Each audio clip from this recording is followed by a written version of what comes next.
안녕하세요. 결혼한 지 올해로 4년 된 30대 후반의 여성입니다.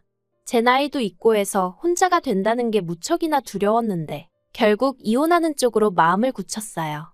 그리고 지금 이렇게 마지막으로 머릿속을 정리하는 마음으로 글을 쓰게 되었네요. 호의를 베풀면 호구로 본다는 말은 정말이지. 누가 처음 했는지는 몰라도 진짜 딱인 말인 것 같아요. 딱 저랑 저희 시부모님 얘기거든요. 남편하고는 사회생활을 하면서 알게 된 사이예요. 하지만 나이 차이도 많이 났고 그렇다 할 공통 분야도 없다 보니 가까워질 계기랄 게 딱히 없었죠. 그런데 어째서인지 언젠가부터 남편은 뭐하냐 보고 싶다 해가며 저에게 연락을 해왔고 급기야 한 날은 절 좋아한다고 고백을 하더라고요. 너무 어이가 없었어요. 아무리 연상연하 커플이 유행이라지만 그게 제 이야기가 될 줄은 꿈에도 상상을 못했으니까요. 아무튼 처음에 저는 남편의 고백을 단칼에 거절했습니다. 그런데 남편은 쉽게 포기하지 않대요.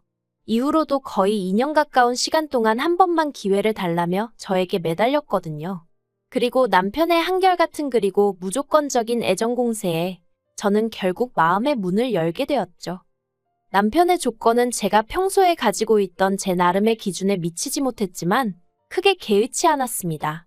참고로 저희 남편에 대해서 이야기를 좀 해보자면 사업을 실패하신 시부모님 밑에서 자란 시부모님 눈에만 잘난 평범한 직장인 정도로 말할 수 있겠네요. 반면에 저는 제 입으로 이렇게 표현하기가 껄끄럽긴 하지만 그래도 꽤나 사는 집의 외동딸이었죠. 친정부모님은 두 분 다 강단에 서시는 분들이셨고 대대로 물려받으신 재산도 있으셨거든요. 그리고 그 재산의 일부를 저에게 일찍이 물려주신 덕분에 제 앞으로는 월세가 나오는 원룸도 몇 개 있었고 이와는 별개로 저도 남편처럼 직장을 다니고 있었으니 어떻게 들릴지 모르겠지만 제가 남편보다 나이가 많다는 점을 제외하고는 제가 남편에게 부족한 점은 없었다고 생각해요. 하지만 시댁에서는 제 나이를 흠잡아 결혼을 반대하셨고 친정에서는 반대까지는 아니었지만 그래도 시댁 형편이 어려우면 분명히 제가 스트레스를 받는 순간이 올 거라며 걱정 정도는 하시는 눈치셨어요. 하지만 어째서인지 시댁의 반대는 오래가지 않았습니다. 나중에 알고 보니 남편이 제가 가진 재산이라던가 그런 걸 시부모님에게 죄다 말씀을 드렸었다네요. 그러자 시부모님도 못 이긴 척 저희 결혼을 허락해 주셨던 거고요. 만약 이 사실을 결혼 전에 알았다면 시부모님의 검은 속내가 역겨워서라도 오히려 제가 이 결혼 안 하겠다 했을지도 모르는데 남편이 이런 이야기는 쏙 빼놓고 마치 자기가 시부모님을 간절히 설득하여 상황이 달라진 것 마냥 저에게 생쇼를 해댔으니 그때를 생각하면 남편이란 인간이 괘씸할 뿐이에요. 아무튼 어찌저찌 허락은 받아서 결혼 준비를 시작했는데 앞서 언급한 대로 시댁은 사업 실패로 가세가 무척이나 기울어져 있다 보니 결혼을 하는 데 있어서 어떠한 도움도 기대할 수 없는 상황이었습니다. 그래도 그나마 남편이 모아둔 돈이 좀 있었기에 그걸로 가정가구 등을 채우긴 했지만 기본적으로는 제가 가진 아파트, 제가 가진 차, 소위 굵직굵직한 건 전부 다 제가 가진 걸로 시작했어요. 그래도 정말이지 시부모님한테 서운한 티 한 번 내본 적 없었습니다. 그냥 없으니 그러셨겠지 하고 말았죠. 친정부모님도 말씀하시길 있는데 안 해주시는 것도 아니고 없어서 못 해주는 사람들 마음은 오죽하겠느냐며 저더러 그걸 탓하면 안 된다 하셨으니까요. 그리고 막상 결혼하고 살아보니 시부모님이 나쁘신 분들은 아니셨어요. 특히 어머님께선 제가 그간 들어왔던 시어머니의 모습과는 많이 달랐죠. 저한테 이래라 저래라 시키시는 것 일절 없으셨고 제가 작은 선물이라도 하나 해드리면 얼마나 좋아해 주셨는지 몰라요. 명절에도 시댁뿐만 아니라 친척집까지 돌아다녀야 하긴 했지만 그래도 저한테 일은 시키지 않으셨어요. 물론 그렇다고 저도 가만히 있던 건 아닙니다. 자발적으로 요리도 하고 설거지도 하고 어머님이 워낙 뭘 시키시지 않으셨으니 오히려 저도 눈치껏 싹싹하게 움직이게 되더라고요. 저는요 정말이지 솔직히 이 정도 고부관계면 어디 가서 말하기 남부끄럽지 않은 사이라고 생각했네요. 하지만 저 혼자만의 착각이었을까요? 시작은 아버님의 유일한 수입원이 끊어지면서였어요. 아버님은 이전에 작은 공장을 운영하시다가 보증을 잘못 써시는 바람에 순식간에 빚더미에 올라앉으셨고 이후로 개인 파산을 하신 뒤 그나마 운 좋게 지인의 사무실에서 잡무를 봐주시고 계셨어요. 그런데 그 지인분도 나이가 있으셔서 올해 초 사무실 문을 닫았고 그렇게 아버님도 졸지에 일자리를 잃으셨죠. 아버님은 그 일로 크게 충격을 받으신 듯했고 더는 뭘 해야 할지 도통 모르겠다며 저희 남편에게 하소연을 하셨던 모양입니다. 부자지간이라고 해도 아버님도 얼마나 갑갑하셨으면 아들을 붙들고 그런 이야기를 하셨을까 싶어요. 아무튼 그런 이야기가 오갔다는 걸 알게 된 지 며칠이 지났을 무렵 남편이 저에게 부탁이 있다더니 하는 말이 저희 친정아버지한테 말씀드려서 친정아버지가 가지고 계신 건물의 관리 일을 아버님께 맡기면 안 되겠냐는 거예요. 솔직히 좀 당황스러웠지만 일단은 알겠다고 한번 여쭤보겠다고 했습니다. 하지만 너무 기대는 하지 말라고 했어요. 제가 알기로는 이미 건물마다 관리해 주시는 분들이 계시기도 했고 다들 저희 가족과 오랜 인연이라서 한 분이라도 스스로 관두시지 않는 한 친정아버지 성격에 내보내시진 못하실 게 분명했으니까요. 하지만 결론부터 이야기하자면 다행히 친정아버지 건물 중 한 곳의 관리인분이 와이프 되시는 분과 귀농을 하기로 했다는 소식을 전해온 참이었고 그래서 아버님께 관리직 일을 맡길 수 있게 되었습니다. 그래서 남편에게 될 것 같다고 이야기를 하니 정말 기뻐하더라고요. 아버님도 남편에게 연락을 받으신 건지 저에게 몇 번이나 전화해 고맙다 하시면서 이제 좀 숨통이 트이는 기분이라셨죠. 그런데 어머님께선 저희 세 사람과는 의견이 다르셨던 모양입니다. 저는 정말이지 어머님의 그런 모습은 처음 봤어요. 아버님께서 제 덕에 너무 기분이 좋으시다며 당신이 밥 한 끼 사시겠다고 한번 시댁에 오라셨습니다. 사실 남편과 결혼한 이후로 아버님이든 어머님이든 시부모님한테 밥을 얻어먹어 본 건 채 5번이 되지 않았어요. 한 달에 한두 번은 꼭 보는 사이였다는 걸 감안하면 얼마나 적은 횟수인지 짐작이 가시겠지요. 아무튼 그래서 남편이랑 가벼운 발걸음으로 시댁을 찾았는데 시댁 현관에 초인종을 누르자 어머님께서 나와 문을 열어주셨거든요. 그런데 어머님 표정이 정말 찬바람이 쌩쌩 분다는 게 이런 건가 싶은 게 비교적 둔한 성격의 남편도 대번에 어머님께 무슨 일 있냐고 여쭤볼 정도였으니까요. 게다가 집 안으로 들어서니 어째서인지 아버님 또한 어머님 눈치를 보느라 바쁘신 게 분명히 무슨 일이 있구나 싶대요. 하지만 저는 어쨌든 며느리니까 며느리의 임무라고 해야 하나? 아무튼 이 분위기를 어떻게든 살려봐야지 싶어서 원래 그런 성격이 아님에도 불구하고 너스레를 떨었어요. 두 분 다 왜 이렇게 힘이 없으시냐? 좋은 날인데 우리 나가서 맛있는 거 먹자. 아버님 저 너무 배고프다 뭐 사주실 거냐? 그러자 그때 어머님께서 네가 뭘 얼마나 대단한 일을 했다고 그러냐면서 저에게 핀잔을 딱 주시는 게 도대체 뭐지 싶은 거예요. 하지만 그렇다고 제가 어머님께 바로 짜증을 내기도 그래서 제가 혹시 뭐 실수한 거 있냐 있으면 말씀해달라 고치겠다 했습니다. 그랬더니 어머님께서 하시는 말씀이 그래 너 말 잘했다 하시더니 저더러 어떻게 그럴 수가 있냐며 소리를 지르셨어요. 어떻게 아버님더러 니네 아버지 건물에서 경비나 서라고 할 수 있냐면서 말이죠. 그리고는 내가 그동안 너한테 어떻게 했는데 너는 겨우 우리를 그 정도 취급밖에 안 하냐 하시면서 정말이지 뭐라고 할 말이 없더라고요. 그래서 제가 어머님께 그렇게 불편하게 생각하실 줄은 정말 몰랐다고 죄송하다고 사과를 드렸습니다. 저는 남편이 먼저 말을 꺼냈고 아버님도 좋아하셨기에 잘됐다고만 생각했는데 어머님 입장에선 그게 그렇게 느껴지셨다니 정말 죄송하다고 다 없던 일로 할 테니 노여움 푸시라 했죠. 그리고 그날 저녁 결국 저녁을 얻어먹긴커녕 어머님 마음 달래드린다고 동네에서 제일 비싼 고깃집 가서 소갈비 사드리고 그러고 왔어요. 그런데 이튿날 아버님한테 전화가 왔는데 하시는 말씀이 어머님한테는 비밀로 하고 그냥 저희 친정아버지 건물에서 당신이 관리 일을 하면 안 되겠냐는 거예요. 제 입장이 정말 난처했습니다. 괜히 아버님 부탁을 들어드렸다가 어머님이 알게 되시면 그땐 저뿐만 아니라 저희 친정부모님까지 싫은 소리 듣게 되실 게 뻔할 뻔자였고 그렇다고 아버님 부탁을 거절하자니 앞으로 그럼 아버님과 불편해질 것 같은데 당연히 그 또한 제 입장에선 피하고 싶은 상황이었으니까요. 하지만 고민 끝에 저는 아버님께 그렇게는 안 될 것 같다고 했어요. 아버님도 어머님 반응을 보셔서 아시지 않으시냐? 저 어머님한테 또 혼나기 싫다. 아버님이 제 입장 좀 봐달라고 사정을 했죠. 그랬더니 아버님도 서운하신 기색이 역력하시긴 했지만 알겠다 하시더라고요.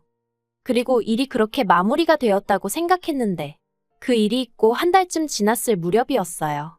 어머님이 저희 부부한테 할 이야기가 있다며 시댁에 오라 하셨고 저희는 영문도 모른 채 시댁에 내려갔습니다. 그리고 지난번과 마찬가지로 초인종을 누르니 어머님이 현관을 열어주셨는데 어째서인지 또 찬바람이 쌩쌩 불더라고요. 그리고 그 모습을 본 남편이 한숨을 푹 내쉬면서 오늘은 또 무슨 일이냐 하니까 일단 들어와서 이야기하자며 확 돌아서시는데 진짜 무슨 도살장에 끌려가는 소라도 된 기분이었네요. 어머님, 아버님 그리고 남편과 저 네 사람이 모여 앉자 어머님께서 이내 말문을 여셨습니다. 그리고 시작은 저희한테 특히 저한테 너무 서운하다시는 거였어요. 도대체 영문을 알 수가 없었죠. 순간 내가 무슨 기념일 같은 걸 까먹었나 그런 생각도 들고.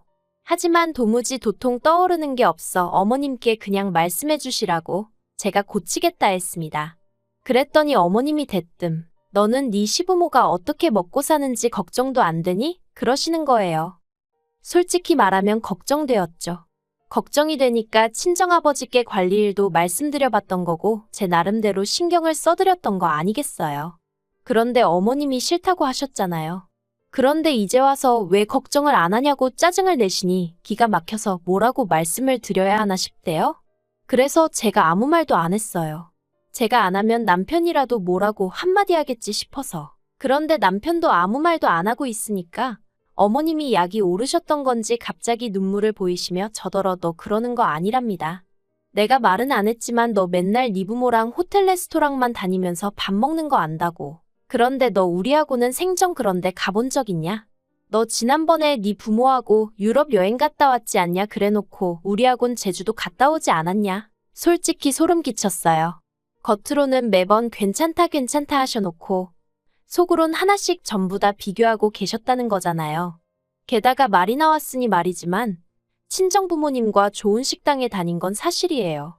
하지만 비용을 전부 친정부모님이 내셨으니 두 분 취향에 맞춰서 움직인 것뿐입니다.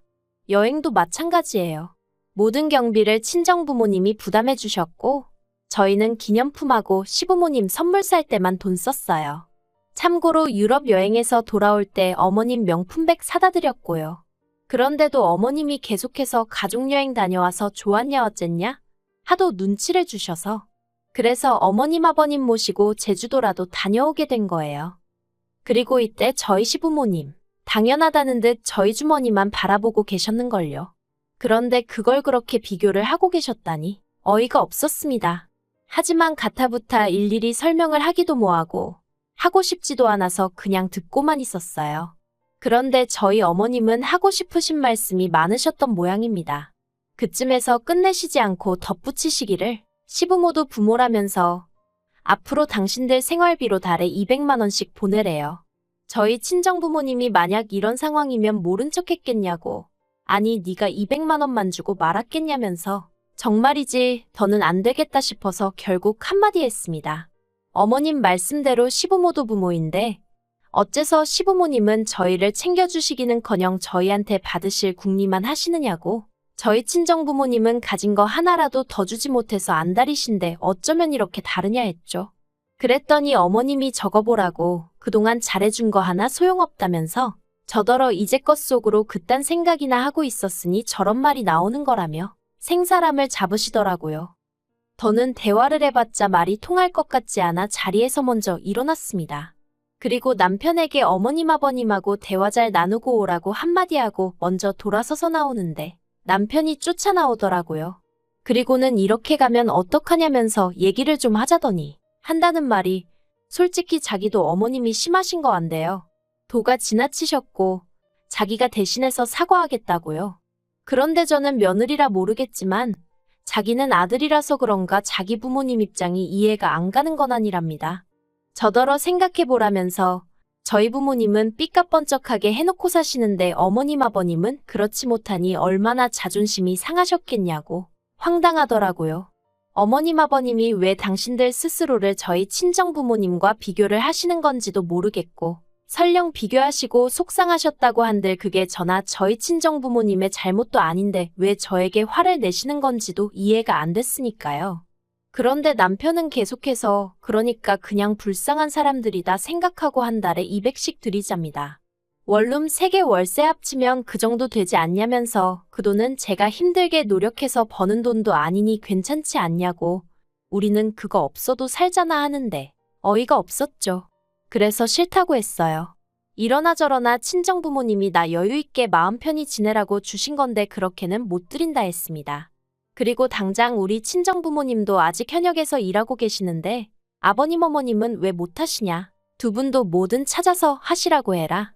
두 분이 버셔도 부족하면 내가 그때 가서 생각은 해보겠다. 하지만 아무것도 안 하고 계시면서 무턱대고 나한테 생활비를 달라 하니 당신이 듣기에도 억지스럽지 않냐? 그러자 남편 얼굴색이 울그락불그락 하더니 저한테 정말 너무하대요.